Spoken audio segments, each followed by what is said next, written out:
To make a good Spanish paella, you need wood to make a fire. You can use gas, but Rafa, this is Rafa, he's a traditionalist. And he's making a traditional Valencian paella made with chicken and rabbit. He starts by putting salt and olive oil in the pan, which is also called a paella in Spanish. I asked him if he would notice the difference between a paella cooked over wood and one cooked with gas. He says yes, especially if you touch the bottom of the pan and then touch your face. Black marks, very black. This is a paella for 12 people, so he's using about 1¼ kilos of rice. Fry the chicken and the rabbit in salt and olive oil. Then add the vegetables. Saute some tomatoes with garlic and a little paprika. Then add water until it's boiling and also add the rice. Rafa also adds any vegetables that might be in season, like artichokes, for example. Local green beans and Valencian broad beans are also used when they're available. Rafa uses bomba rice because he says it cooks well in a paella and it holds the flavour. And of course, a local Valencian beer is an essential ingredient of a Sunday paella. When the chicken and rabbit have turned golden brown, push the meat to the side so you can cook the vegetables.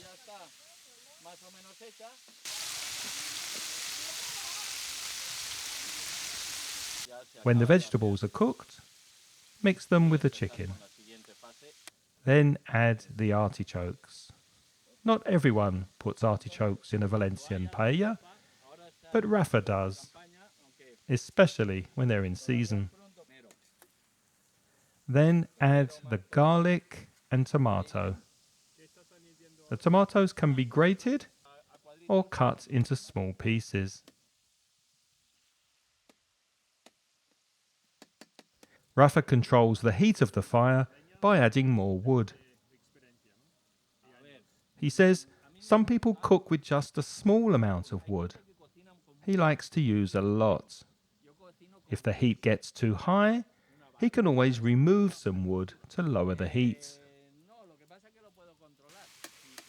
And he cooks the last 5 minutes with no wood, just using the heat that comes from the iron grill below the pan.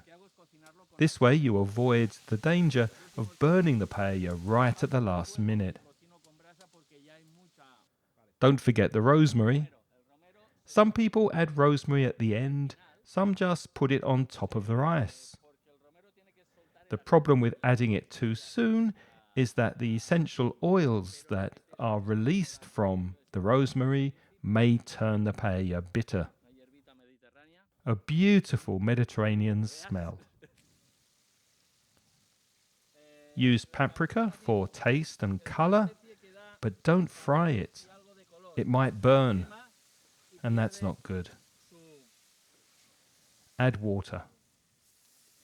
If you're cooking with gas, 3 litres of water for every kilo of rice, 3 to 1.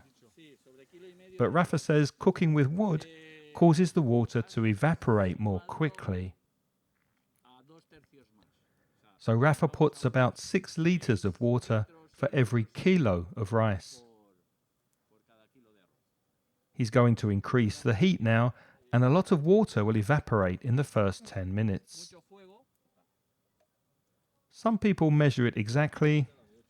Rafa does it by eye.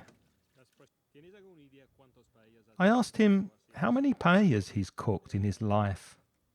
He says, I remember the bad ones I cooked in the beginning, We laughed a lot at how bad they were. Paella's a family thing, Rafa says.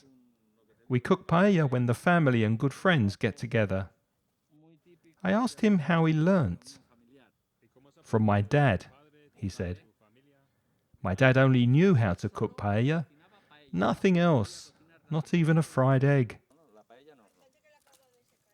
Rafa adds more wood to the fire to turn up the heat and boil the water. The water needs to boil for about 20 to 30 minutes. Rafa adds green beans and snails. Don't take the snails from your garden, says Rafa.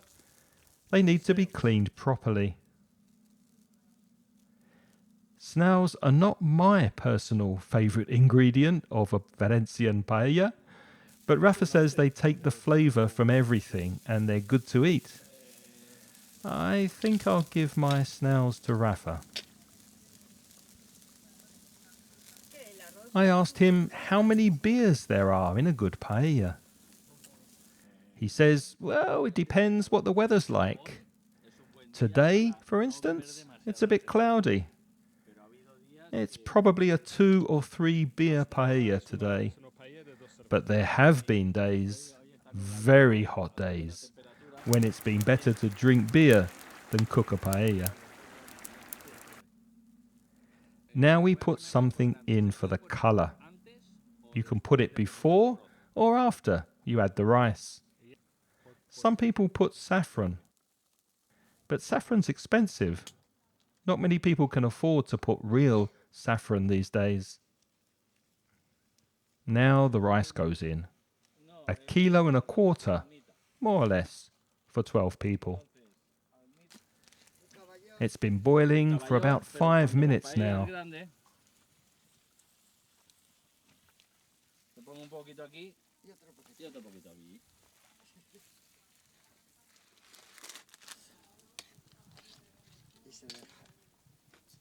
Con 1 kilo comíamos todos, ¿eh? Con lo que hay para reavivar el fuego.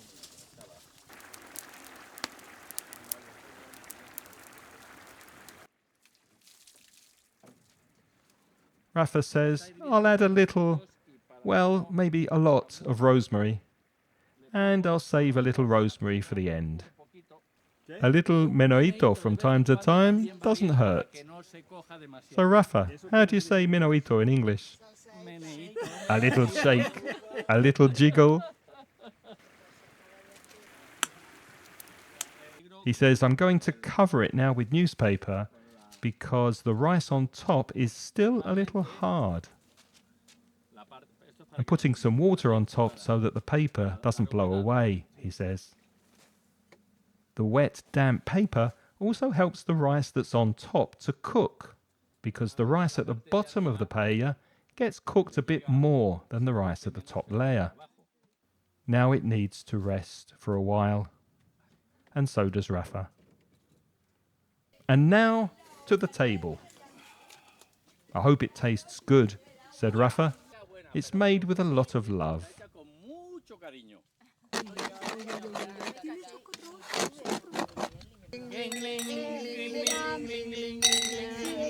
And what's the final verdict? Perfect. Wonderful. Fantastic. So there you have it. How to make an authentic Valencian paella. But as Rafa says, people can make paella however they want to. But I wondered, can you put chorizo, Spanish sausage, in a paella?